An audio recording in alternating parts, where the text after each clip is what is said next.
The first season of The Recruit features several shocking turns as people turn on one another. The main focus of the final episode of The Recruit is Max's attempt to return to Russia. In order to get Max back home and keep using her as an asset, Owen, Dawn, Max, and the other CIA team members come together to negotiate a deal for her freedom. The Recruit began as a humorous and exciting spy adventure series starring Noah Centineo's endearing rogue Owen Hendricks, but as the season went on, it became into a more romanticized spy thriller. Two particular relationships provide the basis for the romantic angle. Owen still has affections for Hannah, his ex-girlfriend, but he also has feelings for Maxine Molodziy Haddock, a violent woman. In the season's final scene, Owen's love triangle is inexplicably entangled with the dangerous world of Russian intelligence. The attempt to collect the bribe money has failed, and an American agent has died as a result. The first people on the scene are Lester and Violet. The hotel room is swiftly cleaned by Lester, who also collects all the evidence into a suitcase and several bags. Just before the cops arrive, Violet is there to help him from this crime scene. In the meantime, Owen and Molodziy have fled and are traveling to Germany in a coach. Owen is still in disbelief over discovering Xander dead. He holds Molodziy responsible for the death, but she questions Kirill's sudden action. She thinks they were the target of an assassination attempt, and Xander was simply at the wrong place at the wrong moment. They are currently being hunted. Molodziy throws Owen's phone out the window as he turns it on to check for messages. An online briefing is held with all of the CIA participants in the initiative. This introduces Nathan Fillion's character from Castle, who plays Nyland's boss and seeks to close down the unsuccessful enterprise. Gilbin is successful in convincing him to change his mind by highlighting Molodzy's worth as a resource. He gives her 24 hours to locate the asset, after which the operation will be stopped. Molodziy makes a call to Gilbin with a phone that Owen stole from a nun. She reassures them that they may still meet up in Germany without fear.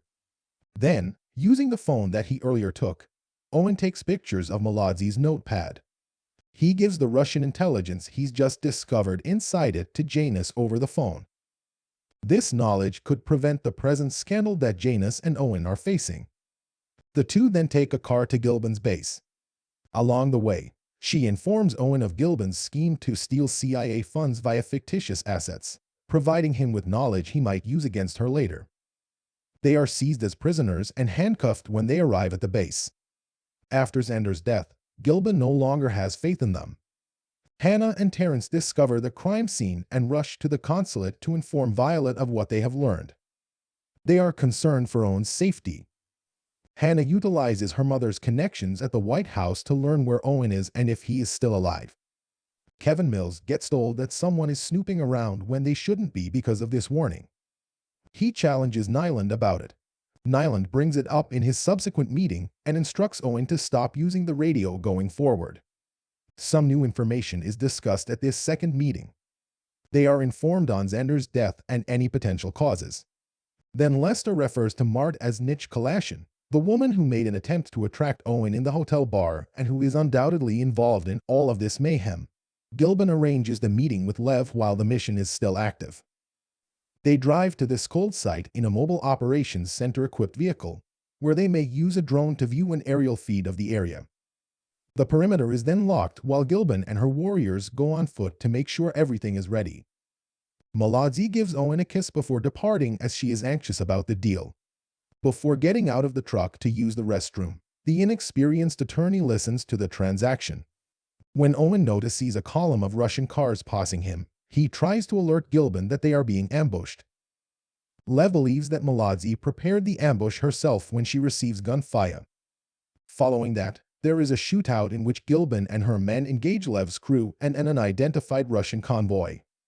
Because of the commotion, Owen naturally jumps right into the fray. He approaches Molodziy holding a Russian man's rifle. Owen spots Martin Nitschke in the midst of the shooting, and she then makes an attempt to assassinate him as well. Owen departs, moving toward Molodzy's assistance. As Owen kills a man to save Molodzy's life, things truly start to go south at this point. Lev doesn't believe Molodziy when she claims that she had nothing to do with it, so she also murders him. Molodziy and Owen take off in a car and head for Prague. When Mládzi inquires about the shooter, Owen mentions Nichka. Mládzi acknowledges that Nichka has been pushing the council to have her killed throughout the entire process. After killing a man and surviving a full-fledged shootout, Owen is undoubtedly in shock. Mládzi won't stop driving despite his requests to get out of the car. Mládzi rushes to Owen's side as he leaps from the rushing car. Owen gives up and begins to leave the criminal behind. But Mládzi draws her weapon and shoots him. Realizing that he has given up so much for a lady who would rather murder him than let him go, Owen finds this to be very humorous. Even though Owen says he attempted to save her, she won't ever change. He acknowledges that he is a selfish guy who has harmed the ones closest to him. Despite Mládzi's threats, the attorney keeps moving away from her. Mládzi is unable to shoot Owen because she cannot bring herself to do so.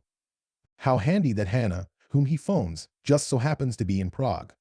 The war memorial is where they intend to meet. Following their reunion, Owen is kidnapped and held hostage for a short while. He awakens bound in a cellar with Mládzi bound across from him. Walking over to them is Nichka. Mládzi refers to her as Carolina. It appears that Nichka is Mládzi's child. After killing her mother with a gun, Nichka confronts Owen and demands to know why he has been hanging out with her all this time.